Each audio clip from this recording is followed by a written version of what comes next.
সেহেরির ঠিক আগ মুহূর্ত মসজিদে মাইকের শব্দের বদলে গাজাবাসীর ঘুম ভাঙল বোমার বিকট বিস্ফোরণে। রাতের নীরবতা ভেঙে গাজার এক প্রান্ত থেকে আর এক প্রান্তে নির্বিচারে বোমাবর্ষণ করে ইসরায়েলি সামরিক বাহিনী আইডিএফ। মুয়াজ্জিমের আজানের ধ্বনিতে এক অদ্ভুত ডাক, যেন সৃষ্টিকর্তার সাহায্য চেয়ে আকুতি করছে।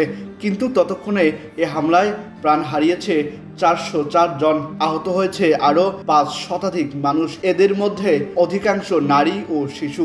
পণ্ড হয় 19 জানুয়ারি কার্যকর হওয়া হামাস ইসরায়েল যুদ্ধবিরতি।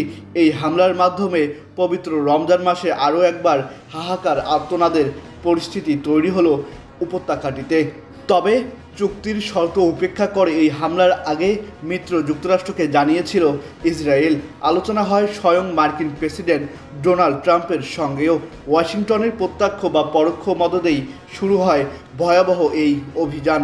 বিশ্লেষকরা বলছেন, গাজা দখলের পরিকল্পনা পণ্ড হবার কারণে ভিন্ন পথ বেছে নিয়েছে মার্কিন প্রেসিডেন্ট। এরপরেই তেল আবিবকে এমন বর্বর হামলার অনুমতি দিয়েছে ডোনাল্ড ট্রাম্প। রমজান মাসে গাজায় এমন হামলার জন্য বেশ কয়েকটি কারণকে দায়ী করা হচ্ছে। তবে প্রধান কারণ হিসেবে হামাসের কাছ থেকে জিম্মি উদ্ধারে ব্যর্থতাকেই চিহ্নিত করা হয়েছে।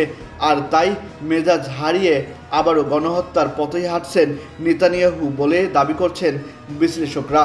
সামরিক দিক থেকে বিবেচনা করলে নেতানিয়াহুর দীর্ঘদিনের ইচ্ছা ছিল হামাসকে নির্মূল না করা পর্যন্ত যুদ্ধ চালিয়ে যাওয়া। জিম্মিদের যেভাবে মুক্তি দিয়েছে হামাস, তাতে তিনি খুবই অপমানিত বোধ করছেন। তাই যুদ্ধ চালিয়ে যেতে নেতানিয়াহু তার সেনাদের রাজি করিয়েছেন। অনেক বিশ্লেষকের দাবি, নিজের বিরুদ্ধে চলমান দুর্নীতি মামলার খবর ধামাচাপা দিতেই আবারও যুদ্ধের দিকে ইসরায়েলিদের মনোযোগ সরানোর প্রয়াস প্রধানমন্ত্রী নেতানিয়াহুর।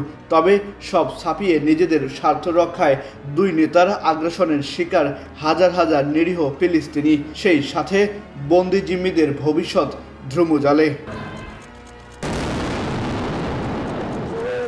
আহসান সাকিব, আকাশ জমিন, নিউজ ডেস্ক।